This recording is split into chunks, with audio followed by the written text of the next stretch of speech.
Hari ini Allah Subhanahu wa taala masih memberi kita kesempatan dan peluang untuk membawa bekal-bekal pulang kita besok.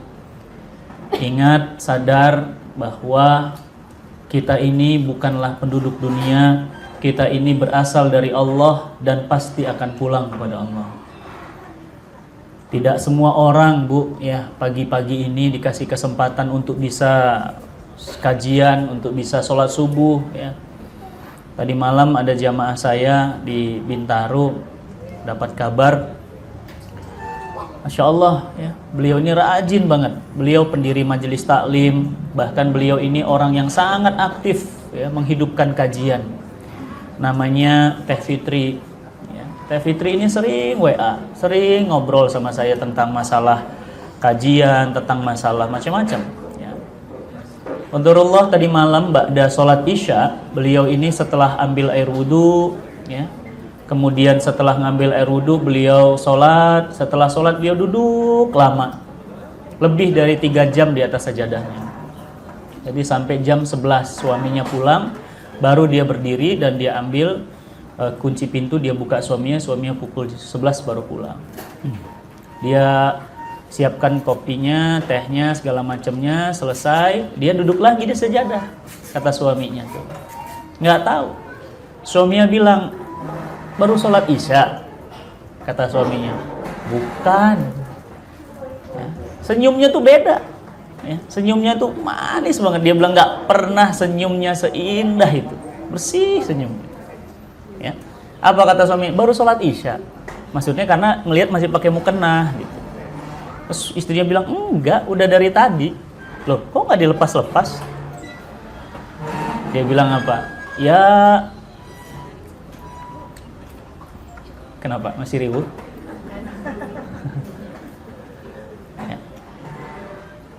Ya, beliau bilang udah dari tadi gitu. Udah dari tadi. Lah terus kok lama banget di atas sajadah sampai jam sekarang? Nggak makan? Ditanya lagi. Enggak. Udah tadi sore. Terus tiba-tiba dia bilang sama suaminya, Ayah, ridho nggak punya istri kayak aku? Dia bingung karena nggak pernah ya, aneh gitu, jam 11 malam masih pakai mukena. Kemudian tiba-tiba bilang sama suami, ridho enggak? Apa kata suaminya? Ya ridho lah. Jujur katanya. Jawab jujur. Tolong jujur dalam hati. Ridho enggak? Dipeluknya istrinya itu. Dipeluknya, kemudian dicium keningnya. Dia katakan, demi Allah aku ridho. Demi Allah aku ridho. Ya, kamu itu jadi istriku dan aku suamimu dan kamu ini istri yang solihah. Ini belum dimatikan. Nah, ketika setelah itu, maka kemudian suaminya minum teh gitu. Udah, masih di sejadah tuh. Ya. Begitu selesai suaminya masuk kamar, beres-beres, tidur di sejadah tuh. Tiduran aja gitu. Pas balik lagi gitu ya. Balik lagi dipegang kakinya. Ayo pindah, kok tidurnya di sini? Di dalam, yuk. Begitu dipegang kakinya udah dingin teh. Meninggal dari tadi, Masya Allah. Nikmatnya meninggalnya teh. Ya, ini chatting sama saya masih ada, makanya saya duka banget ini belum sempat ke sana. Teh Fitri namanya, baik banget, paling rajin, ya, paling rajin ngumpulin majelis taklim, gabungin majelis taklim, dikumpulin, ngundang ustadz besar, buat acara besar, aktif banget. Allah wafatkan dengan cara mulia. Jadi teteh semuanya, ibu-ibu, bapak-bapak yang dirahmati Allah, kita bersyukur pagi ini masih diizinkan Allah. Allah masih kasih waktu. Allah ngasih peluang sama kita. Ya. Tuh tadi, Masya Allah, 1 huruf 10 pahalanya. Berapa huruf tadi? Ustadz, Masya Allah, Ustadz. Jariahnya beliau ngajarin tahsin. Khairukum, kata Nabi. Orang terbaik. Jadi ada manusia tuh banyak ya, profesi manusia tuh khairukum. Yang terbaik, bayangin, the best. Ya, man ta'alamal Qur'an wa 'alam. Orang yang mengajarkan Quran. Ya. Jadi beliau ini Masya Allah. Ya. Beliau dikasih kesempatan umur oleh Allah, punya ilmu. Ilmunya jadi pahala jariah. Ibu punya kesempatan waktunya jadi pahala jariah. Coba bayangkan kalau tadi pagi nggak hadir pagi ini. Coba kalau pagi tadi ini masih di rumah, nggak ada kerjaan, luntang-lantung nggak jelas. Tapi tadi pagi, Masya Allah, Allah kasih kesempatan 1 huruf 10 hasanah, 10 pahalanya. Bayangin berapa huruf tadi. Dan bukan hanya huruf-huruf, tapi kita belajar bagaimana kemudian melafazkannya, bagaimana mahrojnya, bagaimana panjang pendeknya, bagaimana sifat-sifat hurufnya. Masya Allah. Ya, coba lihat Bu, ada berapa juta ibu-ibu di luar sana yang hari ini deadline target kantor, meeting, sibuk mikirin dunia, nggak ada selesai-selesainya, ditekan sama bos. Ada lagi yang di atas pesawat terbang harus melayani pelanggan karena pramugari. Ada lagi yang tadi pagi di Jakarta jam 4:30 harus sudah berangkat naik kereta api, macet-macetan di Jakarta setiap hari. Ibu pernah ngerasain di Jakarta? Coba ke Jakarta, naik kereta, ibu-ibu muda rata-rata jam berapa? Jam 4:30. Pertanyaan saya, jam berapa dia bangun? Jam berapa dia nyiapin pakaian baju keluarga, anak-anak mau sekolah? 4:30, orang lagi sholat subuh dan naik kereta, ibu. Pulang nanti jam berapa? Jam 11, 11:30 sampai rumah. Apa iya sampai rumah jam 12 langsung tidur? Enggak. Beberes dulu, namanya emak-emak. Beresin lagi ini itu. Jam berapa dia tidur? Jam 1, jam 2 baru bisa tidur. Jam 3 udah bangun. Setiap hari. Bayangin Bu. Bersyukurnya ibu. Ya, Masya Allah. Mereka ketika saya posting ada kajian, apa katanya? Ustadz, kok buat kajian tuh selalu jam kerja sih? Saya pingin ikut Ustadz. Ya, mereka pingin kayak ibu. Ibu malah pingin kayak mereka. Betul nggak? Benar. Nggak salah lagi. Bosan Ustadz, taklim lagi. Pingin kayak dia gitu kerja, wanita karir. Ya, 11:30 masih gantungan di kereta ibu. Saya dulu kan kerja di Jakarta, bolak-balik Jakarta Bogor itu. Masya Allah kereta api Jakarta padatnya. Ya Allah, laki-laki perempuan udah kayak cendol Bu, dicampur, diudek di situ, udah nggak ada batas-batas antara kita dengan mereka. Si ibu teh tidur di samping tuh. Saya tanya, enak banget tidurnya, cuma saya takut dia kelewatan stasiun. Saya tanya, Bu, turun di mana? Saya bilang, Bu, 2 kali nggak bangun sampai Bu, turun di mana? Saya takut dia kelewatan stasiun karena ini udah Depok, udah lewat. Saya takut dia turun di Depok, dia bangun, langsung dia lihat, Masya Allah Bunda, itu matanya merah. Nikmat banget kayaknya Bu ya, saya bilang. Iya Pak, ngantuk banget. Udah di mana ini Pak? Udah lewat Depok, Ibu turun di mana? Di Bogor. Ya Allah, ini 11:30 Ibu. Bogor, Depok itu setengah jam lagi kereta. Berarti jam 12. Iya. Santai aja dia bilang iya. Loh terus nanti sampai stasiun Ibu diantar siapa? Sendiri ada motor. Allahu Akbar. Terus rumahnya di mana? Saya tanya. Ciamas stasiun itu paling tidak 15-20 menit lagi. Berarti 12:30 Bu. Baru sampai rumah. Sampai rumah 12:30 saya bilang, Ibu tadi suami siapa yang nyiapin makannya? Anak-anak siapa yang nyiapin makannya? Ada pembantu Pak. Terus saya bilang, tuh suami siapa yang mijetinnya? Ada pembantu Pak. Saya tanya lagi, kalau suami kalau ketiduran tidur sama siapa? Istrinya kemana? Kerja. Ya. Dan ibu, ada puluhan juta wanita Indonesia kayak gitu. Bersyukurnya ini. Mahal ini Bu momen. Bisa hadir kajian, yang nggak tahu jadi tahu. Iman kita jadi bertambah.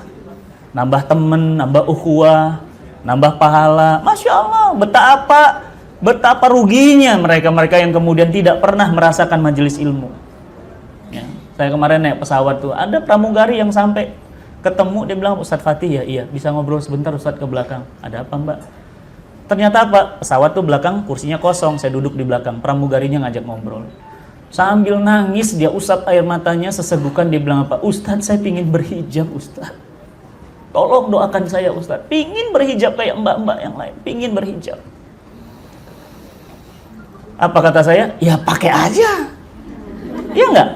Iya tinggal pakai. Ya tapi kan saya pramugari. Pramugari pilihan atau Allah yang nentuin? Ya pilihan saya. Ya siapa suruh dipilih? Saya bilang udah pakai aja. Ya tapi kalau saya resign harus ada modal untuk bayar denda 75 juta. Makanya stres dia, gimana caranya? Saya bilang bener nih, Teteh mau resign. Bener nih, Teteh mau keluar nih. Mau pakai hijab, mau ngaji, mau jadi wanita muslimah yang benar. Bener Ustadz, saya udah capek. 8 tahun jadi pramugari. Ngelotok ibu, ngelayanin pelanggan tiap hari, auratnya dilihat. Roknya harus dibelah. Ya, akhirnya gimana? Dia bilang, baik, saya minta nomornya Ustadz. Baik, bener ya? Bener, saya minta. Saya cari jamaah saya yang mau bantu jadi amal soleh. Dapat 4 orang jamaah, ngasih masing-masing sekian puluh juta, dapatlah 75 juta. Akhirnya apa? Masya Allah, baik banget orang Indonesia nih. Banyak orang soleh. Saya WA. Apa saya bilang? Teteh, alhamdulillah. Ini 75-nya udah ada. Sok, mangga, transferkan ke kantor. Langsung pakai hijab. Oke teh. Saya gambar-gambar emotion senang gitu. Apa kata dia? Tapi Ustadz, nanti kalau saya keluar, saya kerjanya apa? Astagfirullah. Ya. Dalam hati saya, apa saya harus lagi cariin kerjanya? Nanti terus nanya lagi. Terus nanti kalau kerja gajinya sama nggak dengan pramugari? Ya Allah. Berarti nih orang mentalnya nggak kuat. Akhirnya saya bilang, Teh terus gimana nih? Serius, uangnya mau saya transfer nih. Karena amanah dari orang. Teteh mau nggak? Apa kata dia?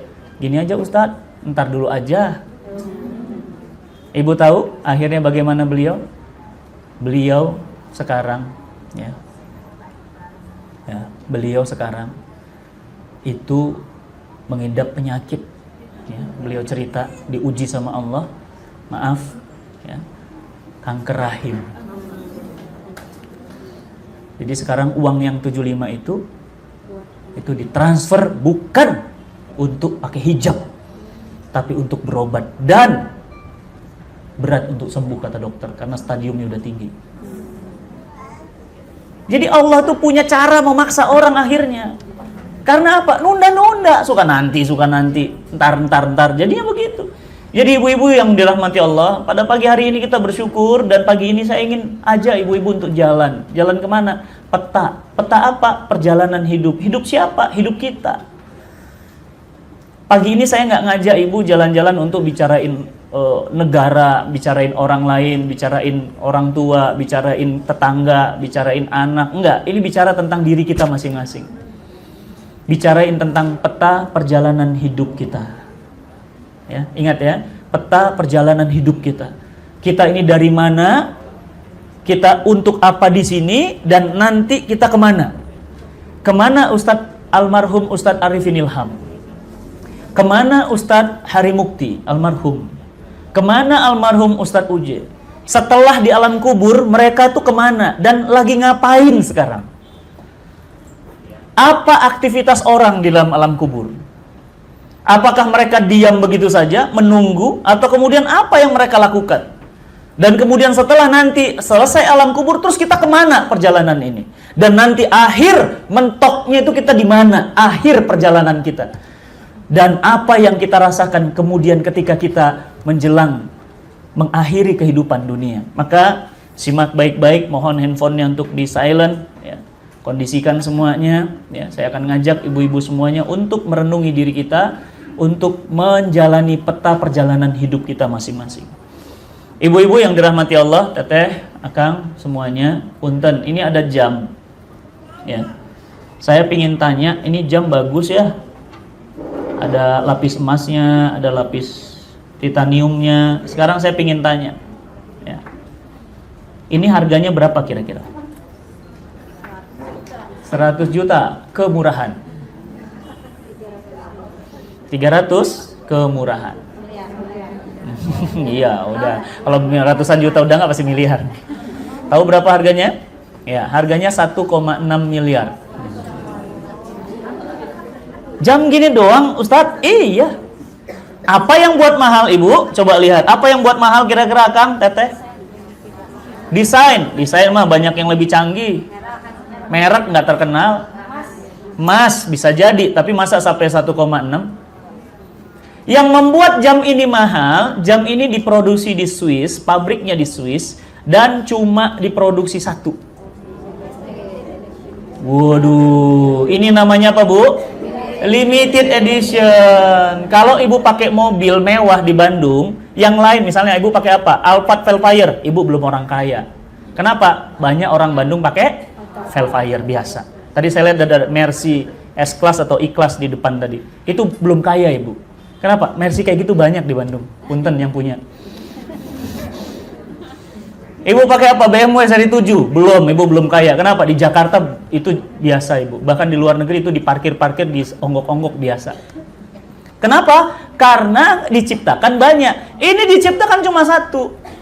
Apa kata pabriknya? Pabriknya mengeluarkan pernyataan resmi. Dia bilang apa? Kalau Anda punya jam yang sama dan Anda mirip jam yang Anda beli dengan kami punya, maka kami akan ganti.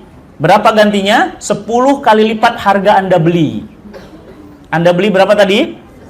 1,6. Tiba-tiba ibu pakai ini, terus tiba-tiba tetangga ibu pakai juga, sama. Tuh, orang kaya nggak mau sama, Bu. Kalau ibu sama, berarti belum kaya. Ya, ibu pakai tas apa gitu, dia yang lain sebelah, oh biasa. Nah, apa katanya? Dia akan ganti harga 16 kali lipat, 10 kali lipat. Berarti apa? 16 miliar. Kenapa jam ini mahal? Diciptakan cuma satu-satunya. Punten, teteh, akang, bapak, ibu, coba lihat sidik jarinya semua. Lihat sidik jari, lihat sidik jari, lihat. Punya jari? Punya. Coba lihat sidik jarinya. Sama nggak? Sama nggak? Dengan bapak ibunya sama nggak? Dengan kakak adiknya sama nggak? Kalau kembar sama nggak? Beda. Demi Allah, beda. Ya Allah Ustadz, berarti Allah ciptakan kita satu orang satu. Berarti kita mahal atau murah? Banget. Makanya bodoh orang yang bunuh diri. Mahal. Siapa yang mau nyawanya? Coba, ibu mau nggak diganti? Ibu meninggal tapi dikasih 16 miliar. Buat apa? Diganti 160 miliar, mau? Buat apa? Jadi kita mahal atau murah? Mahal. Satu orang, satu. Nih, laptop saya, Bu. Ini pakai sidik jari. Anak saya gini-gini, nggak bisa masuk. Istri nggak bisa masuk. Kenapa? Walaupun anak kandung saya, beda sidik jarinya, Bu. Setiap manusia beda ujiannya hidupnya masing-masing. Ada yang diuji dengan istrinya, ada yang diuji dengan anaknya, ada yang diuji dengan suaminya, ada yang diuji dengan sakitnya, ada yang diuji dengan orang tuanya, ada yang diuji dengan mertuanya, ada yang diuji dengan kemiskinannya. Setiap orang punya ujian masing-masing dan setiap orang berbeda. Satu orang satu, Bu. Berarti Allah ya, punten ya teh ya. Berarti Allah ciptakan teteh itu satu gitu, satu udah. Satu orang, satu aja gitu. Berarti kalau teteh meninggal dunia, berarti kalau akang meninggal dunia, berarti sidik jarinya tidak akan berulang. Nggak akan berulang. Orang-orang yang pernah hidup di muka bumi, mereka pernah ada, mereka wafat, sidik jarinya tidak berulang. Allahu Akbar, hebatnya Allah.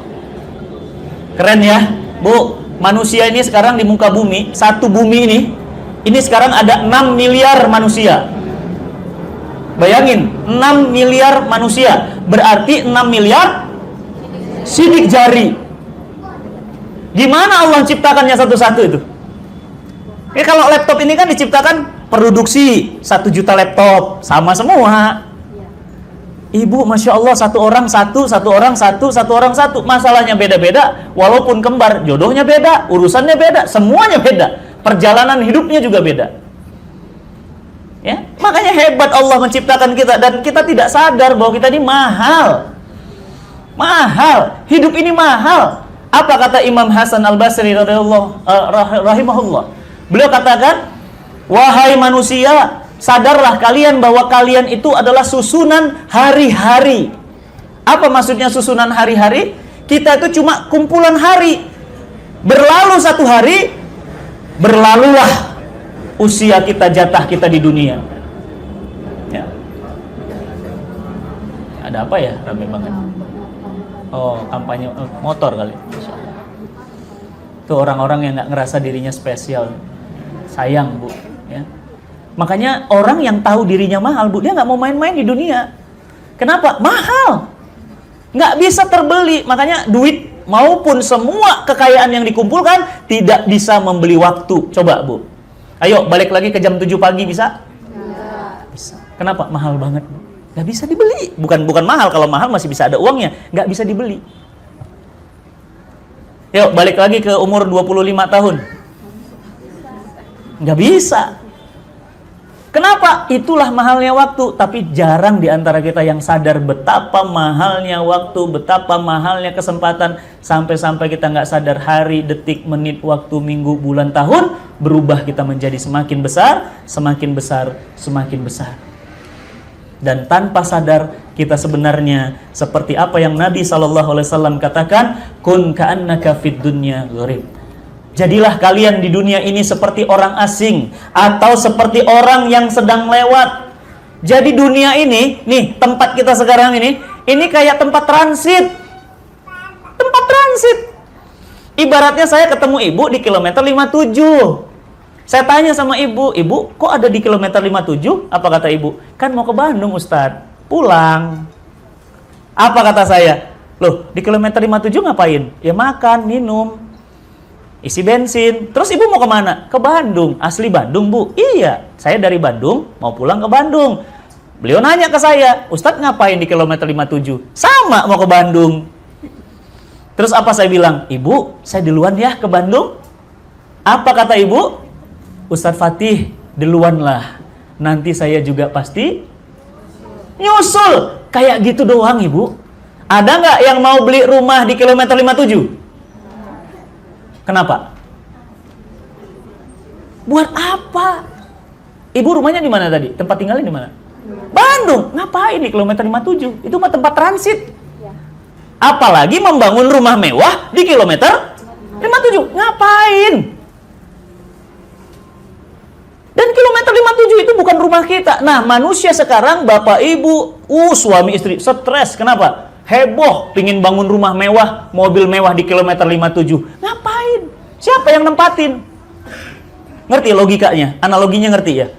Karena rumah kita itu di Bandung. Ibu kalau mau bangun rumah mewah, mau bangun rumah yang bagus, karena tempat tinggal kita, di mana rumahnya?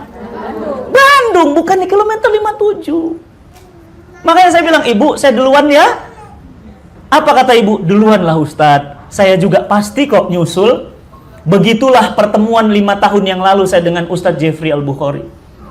Ini kisah nyata, Bu. Saya ngisi berdua sama beliau 2 hari sebelum meninggal dunia. Umurnya dekat sama-sama umur saya, sekitar 43-44 tahun. Apa kata beliau? Ustadz Fatih, boleh di-copy nggak file-filenya? Karena Uje bareng sama saya ngisi di Cikini. Apa kata Uje? Boleh di-copy nggak Ustadz? Saya bilang, antum bawa flash disk nggak? Ada Ustadz. Dia ambil flash disknya, dicolok, celok. Saya masih ingat Ibu, almarhum tuh di belakang saya nih. Ngapain? Mencet punggung. Digini dipencet gitu sama Uje tuh. Apa kata Uje? Ustadz, boleh di-copy semua nggak filenya? Banyak banget Ustadz, itu boleh saya pinjem ya? Buat dipakai ngisi pengajian. Kata Uje. Kata saya apa? Boleh. Mau di-copy semua? Boleh. Siap. Begitu di copy dia bilang, afwan Ustadz, kenapa? Lah kan saya ba'da asar mau ngisi lagi. Oh, jadi gimana? Nggak keburu dong? Iya. Apa kata saya, Bu? Ya udah, nanti main ke rumah aja, sekalian ngantar flash disk. Apa kata almarhum? Kapan? Saya bilang, Jumat. Dia bingung, dia ngeliatin muka saya, Jumat? Iya Jumat. Jumat, 2 kali nanya, Bu. Ya, tim saya ada, dengar langsung. Jumat, dia bilang. Jumat? Iya Jumat. Kok antum bingung sih? Apa dia bilang, Bu? Emang sempat. Saya nggak ngerti, Bu, emang sempat. Karena saya bilang, lah Jumat kan saya nggak ada jadwal, Ustaz. Saya Jumat tuh di rumah. Nah, makanya saya antarnya Jumat. Iya, tapi sempat nggak? Maksud antum sempat gimana? Ah, tapi udahlah. Dia bilang gitu. Betul ya? Datang ya? Siap, siap. Akhirnya apa? Kita pelukan, salaman. Masih saya ingat kacamatanya. Saya masih ingat wangi parfumnya. Udah, pulang. Di depan pintu, beliau bilang, Assalamualaikum Ustaz. Waalaikumsalam. Bener ya? Serius ya? Jumat ya? Iya. Oke. Pulang. Ibu tahu yang terjadi? Malam Jumatnya, beliau kecelakaan di daerah Pondok Indah. Jam 1 malam, beliau itu kan sama kayak saya Bu ya, namanya capek ya. Capek karena jadwal kan padat. Nah, dia kan suka main motor. Dulu sudah hijrah, nggak pernah main motor lagi, nyobain motor malam itu.